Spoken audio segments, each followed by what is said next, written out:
আমরা কৃষ্ণনগরে এসেছি। আমরা ফ্ল্যাটে আছি কৃষ্ণনগরে 13তলা থেকে আমরা ভিউ নিচ্ছি। আমরা ব্রাদার ইন ল বাড়ি এসেছি, সঙ্গে আছে আমাদের ছেলে রয়েছে, সুমি রয়েছে এবং আমার হচ্ছে বিয়ান রয়েছে।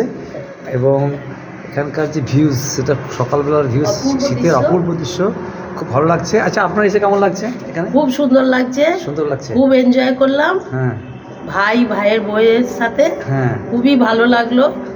আর এখানকার ভিউটা খুবই সুন্দর সুন্দর, অপূর্ব দৃশ্য। বাহ, থ্যাংক ইউ। আর সুমি, তোমাদের এই যে গরমের সময় কেমন ফিল করে? তখন কি অবস্থা হয়? গরম তো লাগেই না, এত হাওয়া হাওয়া নেওয়া যায় না। এবং সানরাইজ, সূর্যরশ্মিও ভালো পাওয়া খুবই ভালো দেখলাম পাই, আমরা। শীতকালেও খুবই হ্যাঁ, আরামদায়ক। ঠিক, হাওয়া আছে অবশ্যই, তবে খুব তাহলেও ভালো লাগে, হ্যাঁ, হ্যাঁ। সেভাবে ফিল হয় না। এখানে একটা পার্ক রয়েছে, প্লাস সমস্ত ভিউটা আমরা পাচ্ছি ভিতরে, কৃষ্ণনগরের ভিতরে দিকে যে ভিউটা, সেটা আমরা পাচ্ছি। এত নদিয়া, এদিকে ট্রেন যাচ্ছে, একদিকে বাস, এবং নদিয়া তো মানে আশা হোক, নদিয়া এক কথায় বলা হয়। তা সত্যিই তাই, শ্রী চৈতন্য মহাপ্রভুর জায়গা।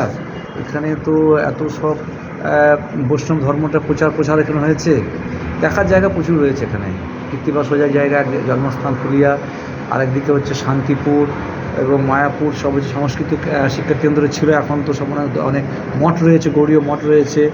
এবং নবদ্বীপেও তো আমাদের শ্রী চৈতন্য মহাপ্রভু ভালো মূর্তি রয়েছে, এবং যে সমস্ত কর্মকাণ্ড, সেই সমস্ত নিদর্শনগুলো রয়েছে, রিলিক্সগুলো রয়েছে। এবং সেই সঙ্গে এখানে ঘুটনির যে পুতুল, সেগুলো সত্যি অসাধারণ।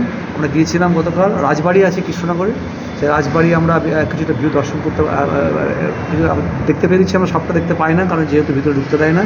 কিছু অনুষ্ঠানে কিছুটা অংশ প্রবেশাধিকার আছে। তো সব মিলে আর মিষ্টি খুবই ভালো, সরপুরিয়া, সরভাজা বিখ্যাত, সকলে জানেন, কিন্তু সত্যি বারবার খেতে ইচ্ছা হবে।